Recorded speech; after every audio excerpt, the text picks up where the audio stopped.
Dulu rasa macam apa? Rasa macam aku ni sakit ke kat dalam.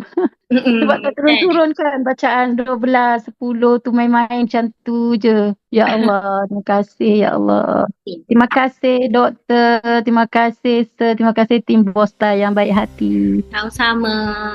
Tengok, Hmm. Pawan berjaya untuk turunkan HbA1c.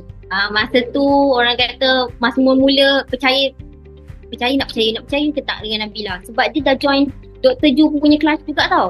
Tapi Nabila cuba yakinkan Nabila, okey, Nabila macam sahut cabaran untuk turunkan dia punya HbA1c ni dalam masa 88 hari dengan guidance daripada tim Bosta dan juga orang kata doktor dan juga Sir Izwan lah.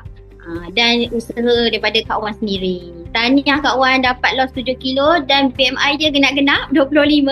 Kita nak lagi sikit. Tapi Wan kata yang first kali Cik Wan tak nak turunkan berat badan sangat pun. Cik Wan nak apa? HbA1c dia. Ya, bonus. Bonus. Tak, yang penting nak nak reverse kencing manis kan.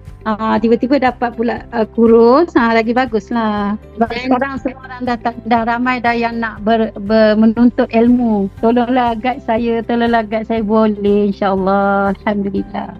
Okay, Pawan juga boleh macam offer lah untuk join kita punya program puasa nanti.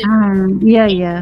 Tahniah untuk Pawan. Okay, fasting orang kata FBS dia pun cantik. Daripada 12 sekarang 6.9, sangat cantik. Good job Pawan. Dan umur dah 60 tahun, 60-an, tapi cantik lah. Kulit dia sangat cantik. Biasa kan Cik Nabila umur 60 tahun orang dah cakap down lah, tak nak lagi orang tak. Aku rasa sakit aku ni sampai tak akan sembuh macam tu kan, biasa lah kan. Betul. Tapi bila ada keyakinan, diberi keyakinan oleh tim Bosta ni, alhamdulillah, kita Juan boleh tunjukkan pada mereka bahawa kita boleh sihat kan, boleh reverse kencing manis. Selama ni orang cakap takkan kalau makan ubat pasti, kalau tak makan ubat pasti mati. Kita tak nak guna mindset tu, kita guna mindset positif.